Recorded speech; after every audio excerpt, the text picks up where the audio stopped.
Hi Virgo, it's Jen from tarotspirit.net here for your January 2016 reading. I just got all tongue-tied, so I laid out the cards, but I started over because I sounded like an idiot, as someone once told me in a comment. That was nice. All right, moving on. So at the bottom of the deck, you have the Eight of Cups. So this is asking you this month, Virgo, what do you need to walk away from and let go of? What are you hanging on to that is not serving you emotionally? This card comes up when it's just like we come to the realization that this is not healthy anymore. And we need to walk away. We need to let go. So there's sort of two sides to this card. There's the realization that we need to end a situation and let it go. And then there's also the sort of, okay, now what are we moving towards? Now that we're leaving something and letting it go, what new positive things can we bring into our lives? So there's sort of a bittersweet quality to this card. I like it quite a bit, actually. I'm all about letting shit go. Whether I do that or not, I don't know, but I like the idea of just anything that's not serving you that you can let go, to let it go, because life is way too short. Here we have the Two of Wands. So this is a decision of passion. And I think this decision is to potentially let something go, to make a change. So he's standing here with the world in his hands. So what life, I see the world as, our experience here on the earth, where do you want to go from here? You're kind of at a crossroads potentially. And I think every January is sort of a crossroads. And where do you are an earth sign, so you're holding the earth here. What's and wands are passion, which way are you going to go with your life? What do you want to bring into your world? How do you want your life to look on this earth moving forward into January? What things do you need to cut out and let go of in order to make room for bringing something new in? They often say you don't break a habit, you replace it with another habit. So what, negative things can you let go, even if it's negative thought patterns? Well, what are you going to fill those when you're not focusing on negative things or whatever? What positive things are you going to replace it with? What positive affirmations? What positive things do you want to bring into your life? And if you have all these positive things, you're not going to have room for the negative things. And then you have the Six of Pentacles. So this is a card about taking and giving and receiving.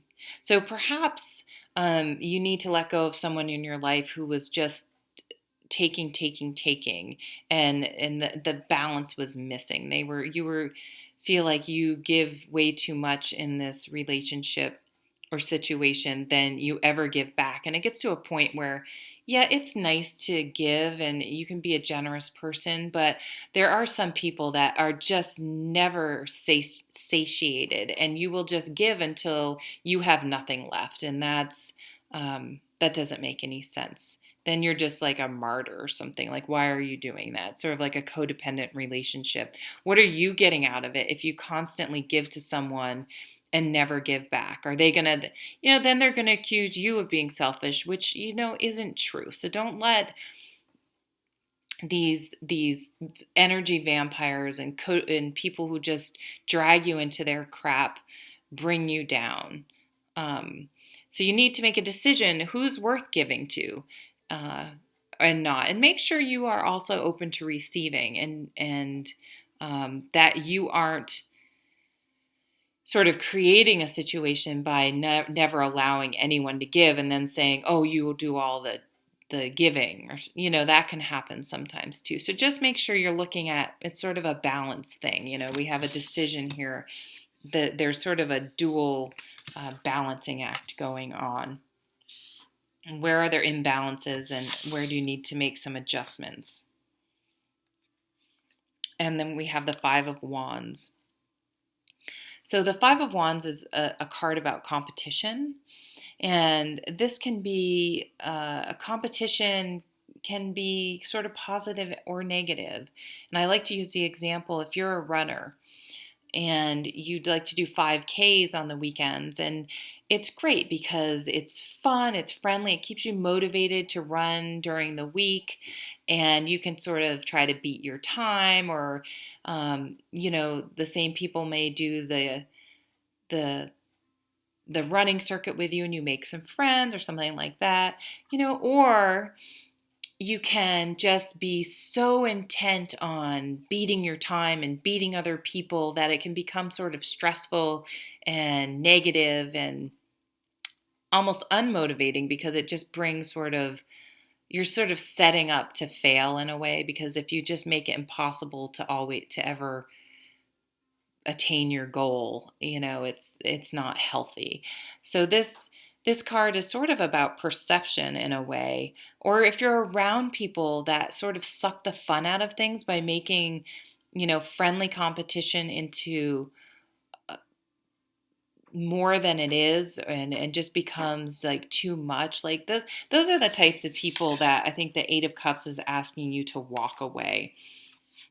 So I see this month for you, Virgo, of really examining your relationships and the things in your life, and where is the give and take? Where are you doing all the giving? Where are people making what could be nice situations into negative competition, or they're just sucking things from you and doing all the taking?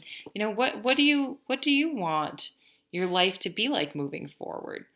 Do you want to be stuck around people like that, or do you want to be around people that are supportive and friendly and that you have sort of balance with?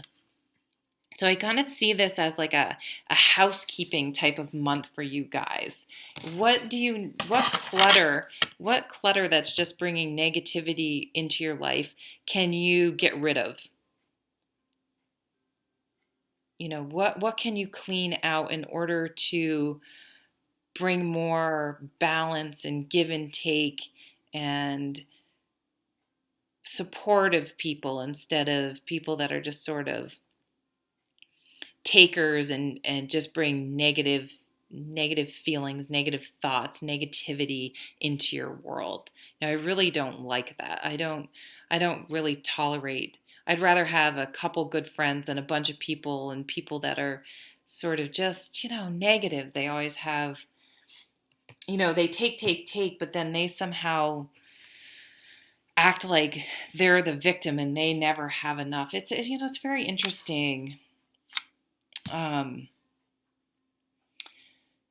how those people somehow see themselves as the victim, and they can almost get you to feel like it's true. So make sure that you stand your ground, and you really sort of, this guy he's way up high. He's really getting a big perspective and looking at the overall picture, and really look at sort of things over the last 5-10 years, and what are the trends you see? What has been going on, and do you want those trends to continue, or do you want to make some adjustments and maybe let some things go that really aren't benefiting you in any way, and restore balance? I think this card's kind of funny because you have kids. Well, kids, of course, always take, right?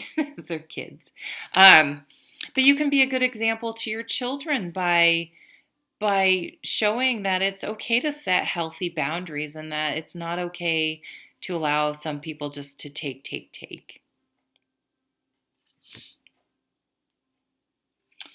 So I hope you have a good time doing some cleaning out this month, and that you're going to walk into February feeling much lighter and better, having walked away, and make sure that when you do walk away from things, that you actually let it go. That's the difficult part, because you can get stuck in the walking away part of this card, but then sort of sit in this sort of almost depressed state, because there's a little bit of the grieving process when you let things go, even if they were negative. So make sure you work through the whole process to acceptance and letting it go.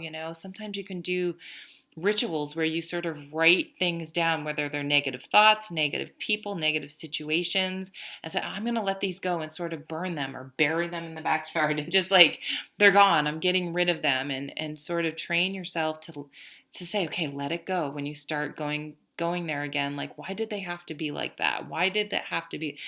Let it go. It was, but you need to let it go. And it takes some discipline in order to do that. So thank you, Virgo, for watching, and I'll see you at the next video. Bye.